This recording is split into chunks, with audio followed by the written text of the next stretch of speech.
Before we get started, make sure to subscribe to the channel and like this video. That way, you'll always stay connected to our stories and never miss the next adventure. The thing about apex predators, Audrey reflected, as she watched two of them rummage through her personal quarters like particularly deadly raccoons, is that they never quite grasp the concept of privacy. Not in the human sense, anyway.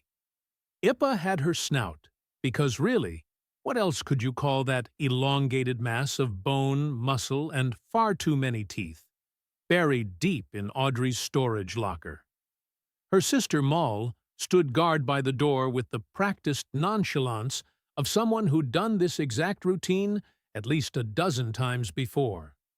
Both of them were supposed to be in educational modules. Both of them were approximately 8 and 10 years old, respectively, in human developmental terms. Both of them could, if sufficiently motivated, tear through a reinforced bulkhead like it was tissue paper. And both of them were currently engaged in the time-honored childhood tradition of snooping where they absolutely shouldn't be. "You know," Audrey said from the doorway, arms crossed, "your father is going to mount my head on a spike if he finds out I let you two go feral in my quarters again."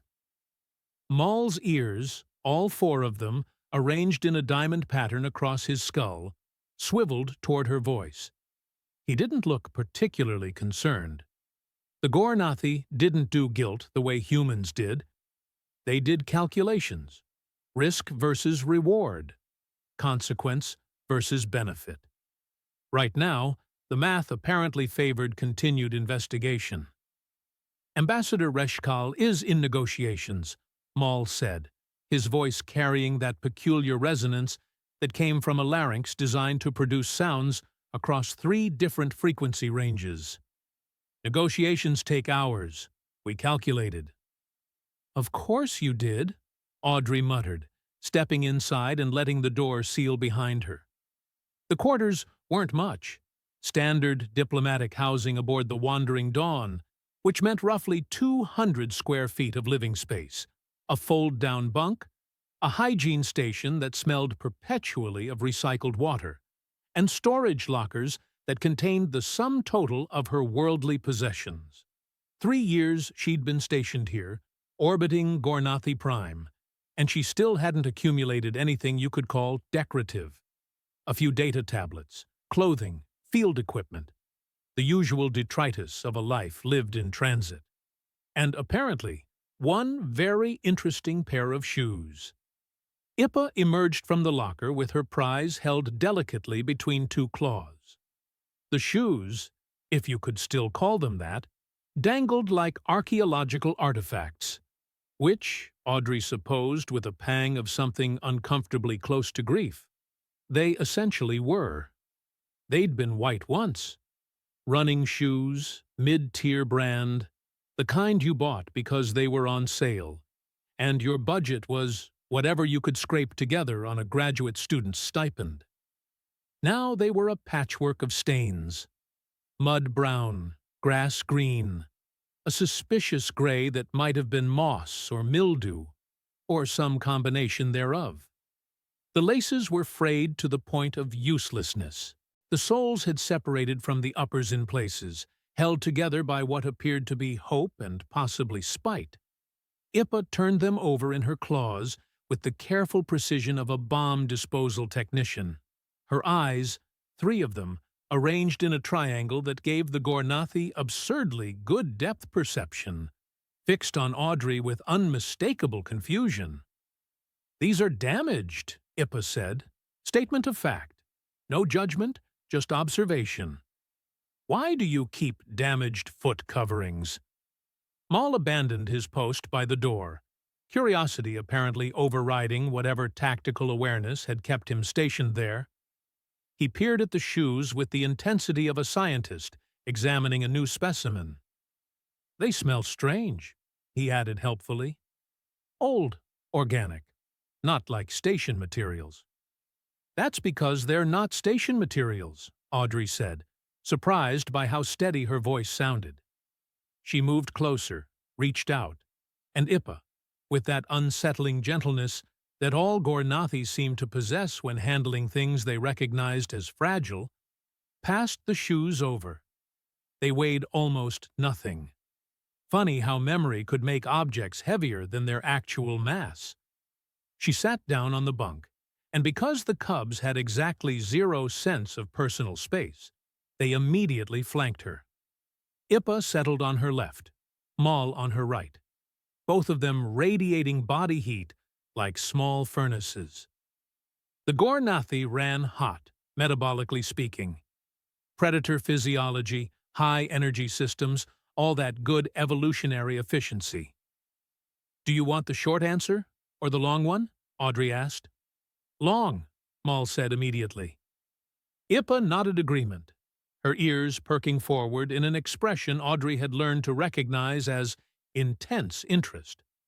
Of course, they'd want the long version. Gornathi cubs were insatiably curious, which was probably why their species had gone from Stone Age hunters to spacefaring civilization in roughly a third of the time it took humanity. When you combined apex predator intelligence with absolute fearlessness and a cultural imperative to understand everything you encountered, you got a species that asked questions first and worried about consequences later. Audrey turned the shoes over in her hands, fingers tracing the worn treads. "Okay," she said, "but you have to understand. This is going to sound completely insane by any reasonable standard. We're listening to a human keep broken objects for emotional reasons," Maul pointed out, his tone so dry it could have desiccated a desert. "We already assumed insanity." Audrey laughed, despite herself. "Fair point." She took a breath, organized her thoughts, and began. "These shoes are from Earth. My Earth. Not the Earth you've seen in diplomatic briefings or cultural databases. My actual, physical, dirt under your fingernails Earth." Ippa cocked her head. "All Earth is the same Earth, yes? One planet, one designation." "Technically, sure. But there's Earth the concept, and then there's Earth the place. The place I'm from." Audrey held up the shoes, angling them so the cubs could see the treads. "You see these patterns? That's not manufactured texture. That's mud. Actual mud from a trail along the Mackenzie River, which runs through the Cascade Mountains in what used to be called Oregon." "Used to be?" Maul's ears swiveled independently, a sign of confusion. "Still is, I guess. But I haven't been there in 8 years, so for all I know, they've renamed everything." Audrey's voice carried an edge she hadn't intended, sharp enough that both cubs went still. Predators were good at reading tone, at sensing the shift in emotional weather. "These shoes, I wore them running. 3, maybe 4 times a week, weather permitting. 5 miles out, 5 miles back, every morning I could manage it." "Running," Ippa repeated, testing the word. "Exercise running? Not pursuit running?" "Exercise," Audrey confirmed. "Humans do that. We run when nothing's chasing us, just to feel our bodies move. Or, in my case, to clear my head before spending 12 hours in a lab looking at microscope slides." Maul made a sound that might have been their species' equivalent of a snort. "Inefficient." "Probably," Audrey agreed. "But that trail, those mornings, the way the light came through the trees and turned everything green and gold, the smell of Douglas fir and wet earth and river water, the sound of my feet hitting packed dirt, the burn in my lungs when I pushed too hard up an incline, all of it. That was home. That was the realest thing in my life." She paused, surprised by the tightness in her throat.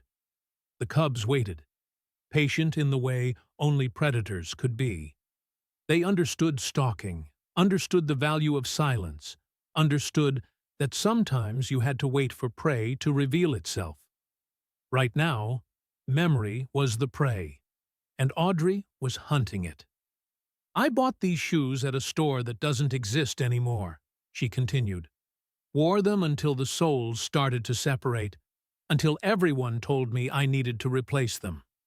But I didn't, because they'd learned the shape of my feet, learned the rhythm of my stride. They knew me, and they knew that trail, every rock and root and muddy patch. But they are objects, Ippa said, not arguing, just trying to understand. Objects do not know. Objects do not remember. Don't they? Audrey met the cub's three-eyed gaze. These shoes touched earth soil. They absorbed earth rain. They carried me through earth forests.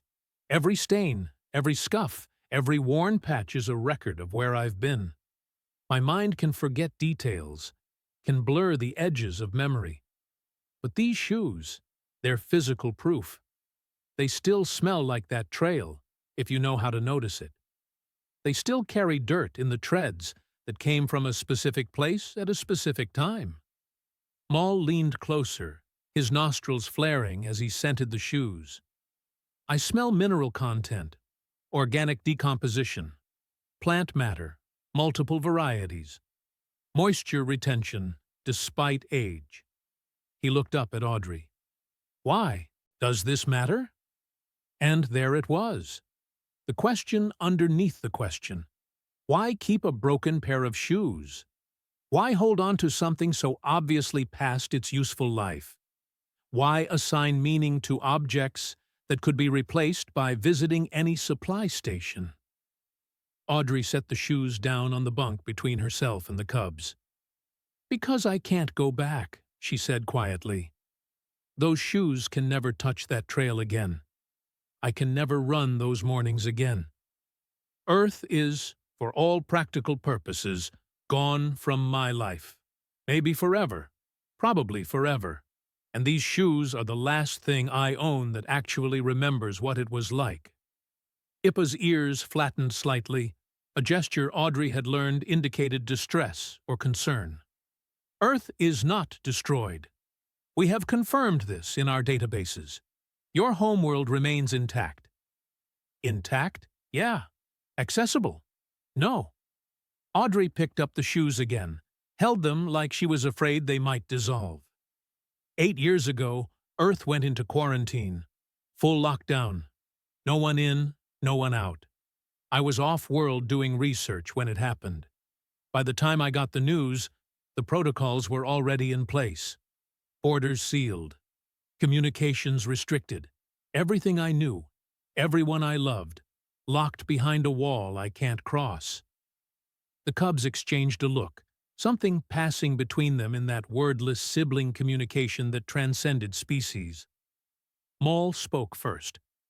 Quarantine implies disease, biological contamination. Give the cub a prize, Audrey said, and, yeah, that came out more bitter than she'd meant. She took a breath, modulated her tone. Not their fault. They were just kids, asking questions. There's a pathogen called verdant creep. Fungal, aggressive, and spectacularly good at rewriting ecosystems. It's not dangerous to humans, or to most animal life, but it turns forests into something else, something alien. It spreads faster than anyone predicted, adapts to containment efforts, and basically told Earth's entire ecological balance to go to hell. So they sealed the planet, Ippa said slowly, working through the logic. To prevent spread to colony worlds. To prevent the end of human expansion. Yeah. One contaminated ship reaches a colony world, and suddenly you've got verdant creep on a dozen planets, then 100, then everywhere humans have settled. Audrey's hands tightened on the shoes. My family is down there. My mother, my father, my younger brother, my friends. My hometown, population barely 3,000, probably doesn't even rate a mention in evacuation planning. They're just there, waiting, hoping someone figures out how to fix this before Earth becomes completely unrecognizable. But you cannot return, Maul said. Not a question, a statement of understanding. I cannot return, Audrey confirmed. These shoes left Earth before the quarantine. They're clean, tested, certified safe. But they're also the last physical piece of my homeworld I have. Everything else I own, I acquired after. Space station, manufacture, Colony World imports, standard issue equipment. None of it has ever touched Earth. None of it remembers. She looked down at the worn, stained, absolutely ridiculous pair of running shoes cradled in her lap. So, yeah, they're broken. Yeah, they're useless. Yeah, keeping them is completely irrational by any objective measure. But they still remember home. And as long as I have them, I remember home. I remember that it's real, that it existed, that it's worth hoping I might see it again someday. The silence that followed was the kind that felt heavy, weighted with understanding that didn't require words. Ippa reached out with one claw, touched the shoes with a gentleness that would have shocked anyone who'd seen Gornathi in combat. "This is honorable," she said finally. "In our culture, we mark hunting grounds. We remember territories. We pass down knowledge of places through generations. Your shoes are like this. They are markers. They are memory made physical." "Yeah," Audrey said, throat tight again. "Yeah, exactly like that." Maul stood up, his posture shifting to something more formal. "We apologize for intrusion. We did not understand significance. We thought you kept debris." "You're kids," Audrey said, managing a smile. "You're supposed to poke around and ask uncomfortable questions. That's literally your job at your age. And hey, at least you're honest about it. Some species would have pretended they were here for legitimate reasons." Ippa stood as well, mirroring her brother's formality. "We will not speak of the shoes to others. This is private, personal. We understand now." "I appreciate that," Audrey said. She set the shoes carefully back in the locker, right where they'd been, right where they always were.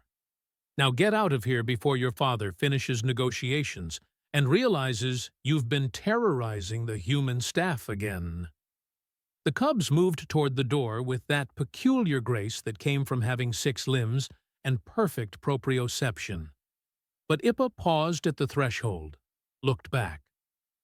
"Audrey, do you think you will see Earth again?"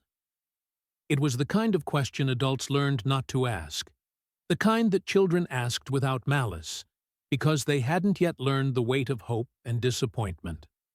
Audrey considered lying, considered deflecting, considered giving some non-answer that would spare everyone the discomfort of honesty. Instead, she said, "I don't know. Maybe. Maybe not.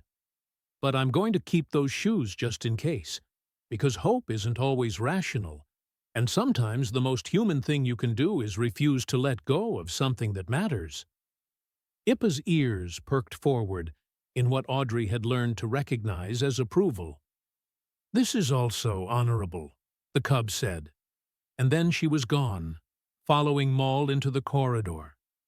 Audrey sat alone in her quarters, listening to the ambient hum of the station, the recycled air, the artificial gravity, all the systems that kept her alive in the void between stars.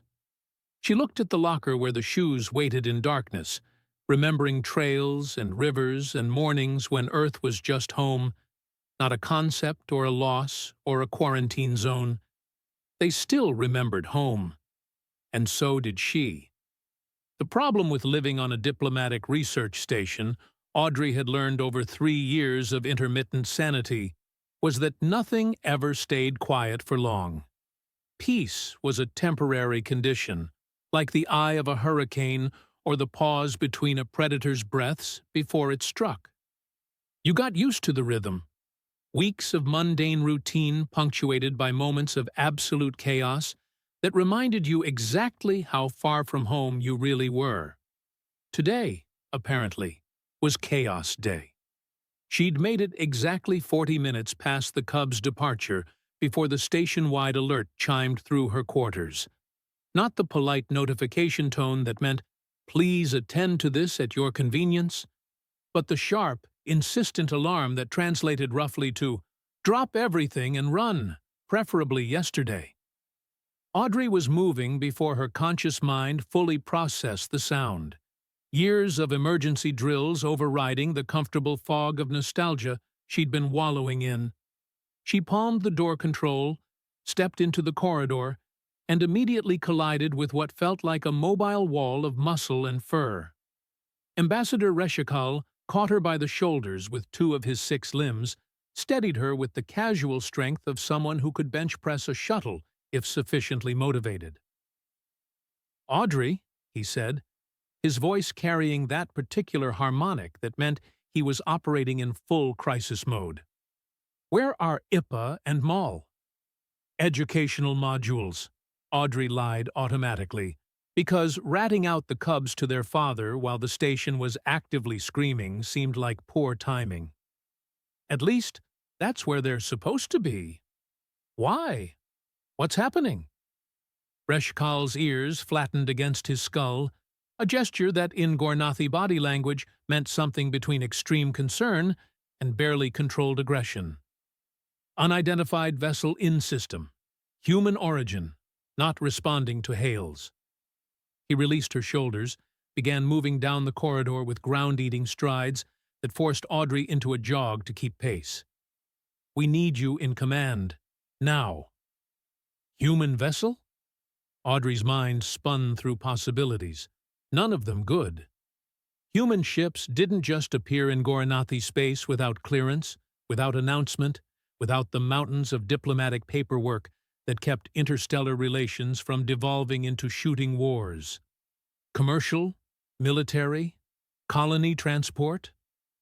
"Unknown," Reshkal said, taking a turn that led toward the central hub. Other personnel were flooding the corridors now, a mix of species moving with practiced urgency toward their emergency stations. Transponder identifies it as the new Prometheus, but that designation doesn't match any registered human vessels in our databases. It appeared at the system's edge approximately 20 minutes ago, already on a trajectory that will bring it into close proximity with Gornathi Prime. Audrey's stomach dropped.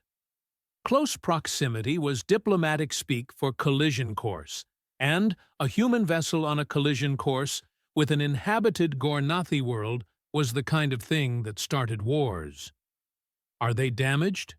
Could this be a navigation malfunction?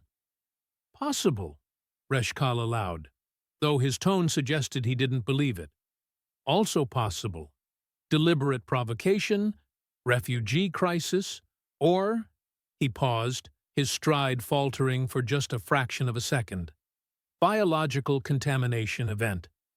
The words hit Audrey like a physical blow. Biological contamination. In the context of human vessels, in the context of Earth's ongoing quarantine, there was exactly one thing that phrase could mean. Verdant creep. "Oh, no," Audrey breathed. "No, no, no, they wouldn't. Nobody would be that stupid." "Stupid or desperate," Reshkal said, resuming his pace. "The distinction becomes irrelevant if they've brought an invasive pathogen into our system." They reached command 3 minutes later, Audrey's lungs burning from the sprint. The room was controlled chaos. Goranathi officers manning stations with the focused intensity of predators tracking prey. Holographic displays dominated the central space, showing the new Prometheus as a green icon against the black of space, trajectory lines painting a picture that made Audrey's blood run cold. The ship wasn't just headed toward Gornathi Prime. It was headed toward the diplomatic station. Toward them. "Status!" Reshikal barked, moving to the command dais. A Gornathi officer, her markings indicating senior tactical position, swiveled to face him. No change in trajectory. Still no response to hails across all standard frequencies. We've attempted emergency protocols, distress channels, even archaic radio spectrum. Nothing. Life signs? Reshkal asked. Detecting approximately 200 organisms consistent with human biosignatures. Elevated stress markers in some, but nothing indicating immediate distress. 200 people. Audrey's mind reeled. That wasn't a small crew. That was a colony ship, a refugee transport, something carrying families and children and everything that made the math of potential military response absolutely horrific. Biological scans? Reshkal's voice had gone flat, emotionless. Audrey knew that tone. It was the sound of a predator calculating threat, weighing options, preparing for violence if necessary. The tactical officer's ears went flat. That's complicated. Uncomplicated, Reshkal said. The officer manipulated her console, and one of the holographic displays shifted to show a molecular analysis. Audrey stepped closer, her xenobiologist brain automatically parsing the data even as her heart sank. Fungal spores, masses of them, coating the hull, concentrated around what looked like ventilation ports and airlock seals. The signature was wrong, though. Off, like someone had played a familiar song in the wrong key. Verdant creep markers, the tactical officer said, at least consistent with known profiles, but the distribution pattern is unusual, too uniform, too concentrated in specific areas rather than the random dispersion we'd expect from natural contamination. Audrey's hands were already moving, pulling up comparison data from her personal research archives.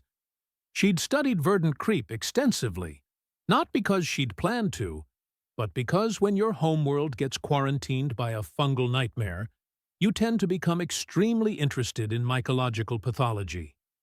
She overlaid the new Prometheus scan data with baseline verdant creep samples from Earth. The patterns didn't match. Close enough to fool a standard bioscan, but not close enough to fool someone who'd spent 3 years obsessively studying every available data point on the pathogen that had stolen her planet. "This isn't right," Audrey said, her voice cutting through the controlled chaos of command. Every Gornathi in the room turned to look at her, which was always slightly unnerving when you were the only human present. The spore distribution, the concentration levels, the molecular structure, it's all wrong for natural verdant creep contamination. Reshkal moved to her side, studying the display. "Explain," Audrey pointed to the molecular breakdown. Verdant creep spreads through airborne spores, contact transmission, and environmental persistence. When it contaminates a vessel, it does so opportunistically, concentrating in areas with organic material, moisture, anything it can use as a growth medium. What we're seeing here is too perfect, too evenly distributed across the hull. It's like someone spray-painted the ship with spores. "Weaponization," the tactical officer said quietly. "You're suggesting deliberate contamination." "I'm suggesting this doesn't match any natural infection pattern I've ever seen," Audrey said. "But I need more data to be sure. She paused, thinking. "I need a baseline, a confirmed sample of pre-quarantine verdant creep for comparison." "We don't maintain biological weapons in our databases," Reshkal said, though his tone suggested he understood where she was going. "Earth's quarantine protocols specifically prohibit off-world samples." "I know," Audrey said, "but I have something better than a database sample. I have physical evidence." Reshkal's 3 eyes focused on her with unsettling intensity. "Your shoes." "My shoes," Audrey confirmed. "They left Earth before the quarantine, which means if they picked up any verdant creep spores from the trail, those spores would be from the original, unmodified strain. If this is really verdant creep from Earth, the signatures should match. If it's something else, something engineered or weaponized, there'll be discrepancies." The tactical officer looked skeptical. You're proposing we base a potential military response on analysis of footwear. I'm proposing we get actual data before we blow 200 humans out of space, Audrey shot back. Unless you've got a better idea? Reshkal was quiet for a long moment, his ears swiveling as he processed variables. Finally, he nodded. Do it, but fast. That ship will be in weapons range in less than 2 hours, and if there's any chance of actual contamination, we cannot allow it to approach the planet. Audrey was already moving, calling up station resources on her wrist display. I need access to the xenobiology lab, full-spectrum analysis equipment, and someone to retrieve my shoes from my quarters, because I'm not wasting 20 minutes running back there. I'll send Mole, Reshkal said, and before Audrey could protest that sending a 10-year-old to fetch critical evidence maybe wasn't ideal, he was already speaking into his comm unit in rapid-fire Gornathi. 2 seconds later, the response came back in a voice that was unmistakably the cub. On it, Maul said through the channel. Shoes. Audrey's quarters. Xenobiology lab. Understood. At least the kid was efficient. Audrey made it to the lab in 5 minutes, pulling up analysis protocols as she ran. The xenobiology facility was state-of-the-art, a joint Gornathi human research space designed for exactly this kind of cross-species scientific collaboration. Under normal circumstances, she loved working here.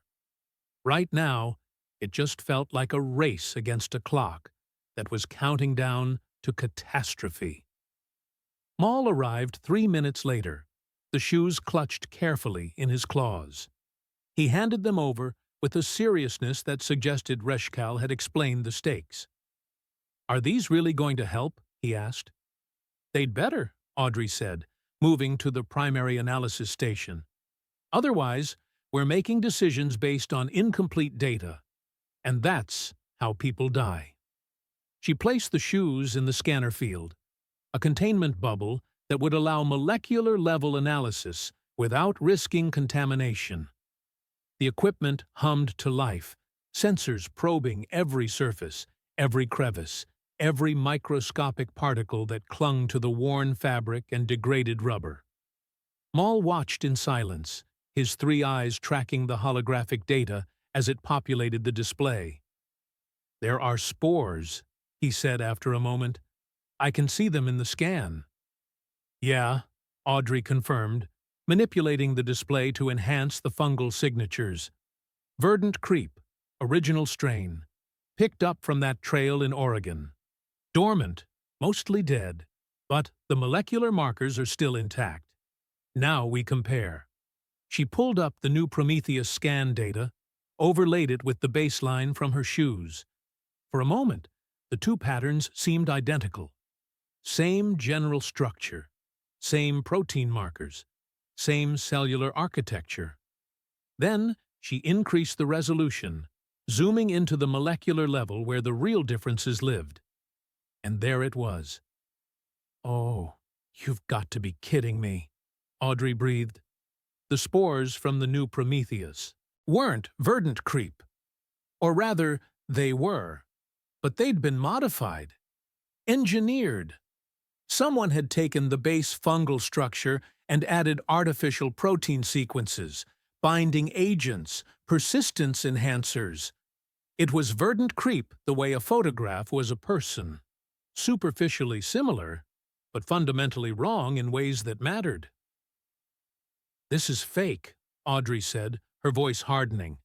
Someone took verdant creep DNA, modified it to survive in vacuum and adhere to hull plating, and deliberately contaminated that ship.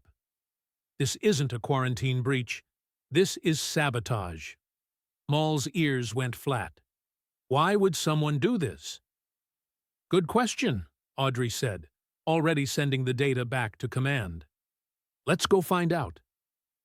They made it back to command in record time, Audrey's mind spinning through implications. If the contamination was artificial, then someone wanted the Gornathi to think Earth had broken quarantine. Someone wanted to provoke a military response.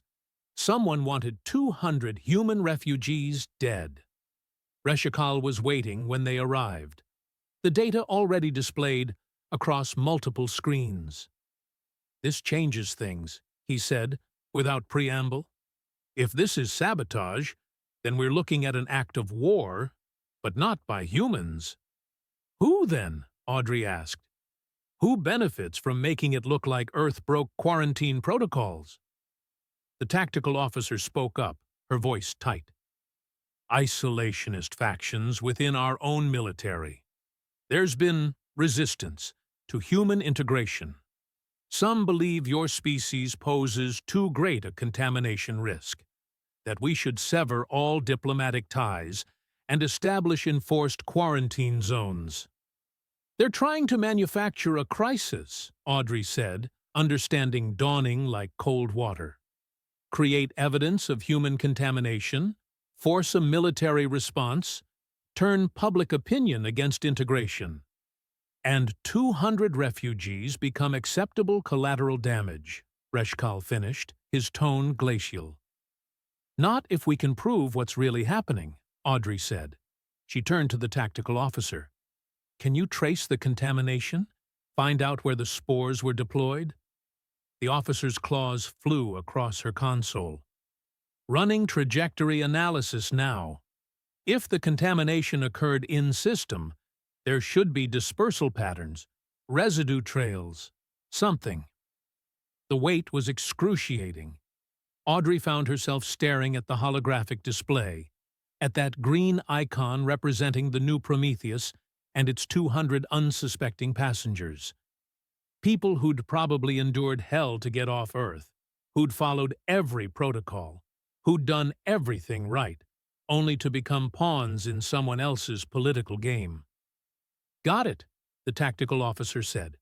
"Contamination point was—" She paused, ears flattening. "Dock Station 3. Our station. Someone deployed the spores while the new Prometheus was in approach vector. Made it look like they arrived contaminated." Reshkal's growl was subharmonic, felt more than heard. "Location of deployment?" "Maintenance Bay, Section 12. Access logs show—" Another pause, longer this time. "Military personnel. Isolationist cell. They're still on the station." And just like that, the crisis shifted.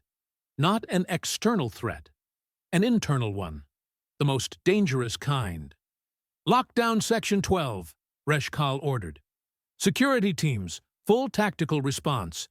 I want everyone involved in custody within the next 10 minutes. The command staff moved with practiced efficiency, years of training snapping into action. Audrey stood in the midst of it, holding her ridiculous, worn-out running shoes, the shoes that had just prevented a war by remembering Earth well enough to prove when someone was lying about it. Maul pressed against her side, a warm presence in the chaos. "Your shoes saved them," he said quietly. "The humans on that ship. Your shoes remembered home well enough to prove the truth." "Yeah," Audrey said, her throat tight. "Yeah, they did." On the display, the new Prometheus continued its approach, unaware of how close it had come to annihilation. 200 lives, saved by a pair of shoes too sentimental to throw away. Sometimes, Audrey thought, hope wasn't just about remembering home. Sometimes it was about having proof that home was real enough, true enough, to stand against lies. The arrest went down with the kind of brutal efficiency that reminded Audrey exactly what apex predators looked like when they stopped being diplomatic and started being direct. She watched it unfold from command, the security feeds showing Goranathi tactical teams moving through Section 12 like liquid violence, all precision and overwhelming force. The isolationist cell never stood a chance. 3 officers, mid-rank military, caught in the maintenance bay with evidence still on their claws. Literally. The residue from the weaponized spores glowed under ultraviolet scan, painting their guilt in fluorescent certainty. Reshikal watched the feeds with an expression Audrey couldn't quite read, something between rage and profound disappointment. "Fools," he said quietly. "They thought they were protecting our species. Instead, they nearly started a war that would have destroyed everything we've built." "What happens to them?" Audrey asked, though part of her wasn't sure she wanted to know. Gornathi justice was swift, efficient, and often quite permanent. Trial, judgment, consequences. Reshikal's ears flicked in a gesture that suggested the topic was closed. "The new Prometheus is still our immediate concern. They need to be informed, brought in safely, processed through actual medical quarantine." "I'll handle it," Audrey said. "Human to human. Might be less terrifying than having Gornathi warships escort them in." Reshkal's expression shifted to something that might have been amusement. "You assume we're not terrifying." "Oh, you're absolutely terrifying," Audrey said. "That's exactly why I should be the one making first contact." 20 minutes later, she was in a communications suite, staring at a view screen that showed the interior of the new Prometheus. The person who appeared on screen looked like every refugee Audrey had ever seen in historical footage. Exhausted, suspicious, and operating on pure survival instinct. "This is Audrey, xenobiologist attached to Gornathi Diplomatic Station Wandering Dawn," she said, keeping her voice level.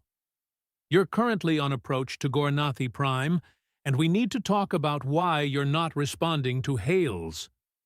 The woman on screen, maybe 50, with gray hair pulled back in a practical bun, stared at her for a long moment. "Our communications array is damaged," she said finally.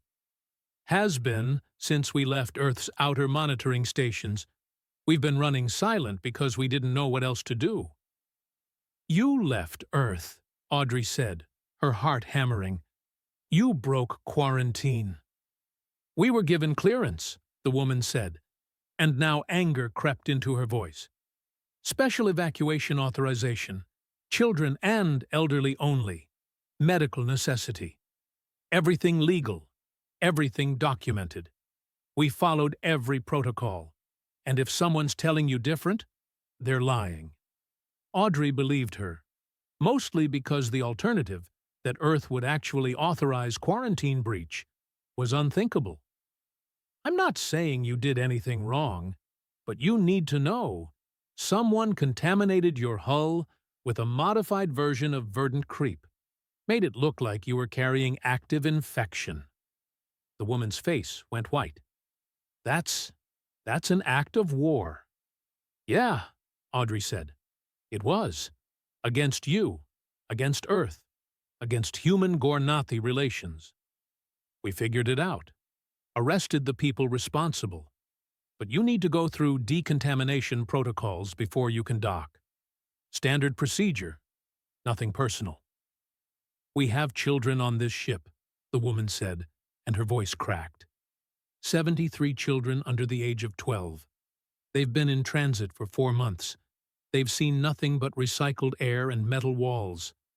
Some of them don't even remember what natural sunlight feels like." Audrey's throat tightened. "I know. I'm sorry. But the protocols exist for a reason. And after what just happened, everyone's going to be extra careful. A few more days of patience, and you'll be planet-side. Real gravity, real atmosphere, real sky." The woman nodded, wiping at her eyes. "What's your name?" "Real name, not just function." "Audrey," she repeated. "Just Audrey." "I'm Patricia," the woman said. "And Audrey. Just Audrey. Thank you for not letting them kill us." "Thank my shoes," Audrey said, and then had to explain, which somehow made the whole thing both more absurd and more human. By the end of it, Patricia was almost laughing. That edge of hysteria sound that came from too much stress and not enough sleep. "Shoes that remember home," Patricia said. "God, That's the most human thing I've heard in months. The new Prometheus went into controlled approach, guided by Gornathi, navigation systems toward a decontamination platform. Audrey watched from command as the massive ship, battered and worn from its journey, finally found safe harbor. 200 lives, still breathing, still hoping, still carrying whatever pieces of Earth they'd managed to hold on to. She thought about asking what they'd brought, what objects they'd deemed important enough to carry across space, to preserve against loss and time, and the terrible possibility of never going back. But she didn't. Some questions were too personal, too raw. Instead, she stood beside Reshikal and Maul, holding her shoes, watching refugees become survivors. "This was good work," Reshikal said quietly. "You should be proud." "I'm tired," Audrey said honestly, and angry, and relieved. Proud's somewhere down the list. Maul pressed against her leg. "The humans on that ship, they kept things too, like you. Things that remember." "Probably," Audrey agreed. "That's what we do. We hold on, even when letting go would be easier." "This is strength," Maul said, "not weakness." Audrey looked down at the cub, surprised. "When did you get wise?" "Always was wise," Maul said, utterly serious. "You just noticed now." The decontamination process took 3 days. 3 days of watching the new Prometheus sit in containment. 3 days of medical teams running every scan known to multiple species. 3 days of waiting for clearance that everyone knew was coming, but nobody wanted to rush. Audrey spent most of that time in the xenobiology lab, analyzing samples, writing reports, and trying very hard not to think about the fact that 200 people from Earth were less than a kilometer away, and she still couldn't talk to them face to face. On the afternoon of the 3rd day, clearance came through. Clean. Completely, utterly, boringly clean. The weaponized spores had been surface contamination only, easily removed, leaving behind a ship full of exhausted refugees who were cleared for standard immigration processing. Reshkal personally invited Audrey to be present when they disembarked. "You earned this," he said. "Besides, they asked for you specifically. Apparently, Patricia has been telling everyone about the woman who saved them with footwear." "I'm never living this down, am I?" Audrey muttered. "Absolutely not," Reshikal confirmed. And if she didn't know better, she'd swear he was enjoying himself. The docking bay was enormous, designed to handle cargo vessels and diplomatic cruisers. Right now, it felt intimate, almost small, filled with Gornathi medical staff and human refugees emerging into artificial gravity that probably felt like a gift after months of transit. Audrey stood off to the side, watching families reunite with solid ground, watching children stare wide-eyed at aliens who stared back with equal curiosity. And she watched people clutching objects. A woman held a photograph in a protective case, the image too far away for Audrey to see clearly. A man carried a jar filled with dark soil, sealed and labeled with handwriting that spoke of careful preservation. A teenage girl wore a jacket that was clearly too small, outgrown but kept anyway, patches sewn over tears with meticulous care. They all kept something. They all refused to let go completely. Patricia found her in the crowd, moved through the chaos with purpose. Up close, the woman looked older than her screen image, worn down by stress and responsibility. But her eyes were clear, bright with something that might have been hope.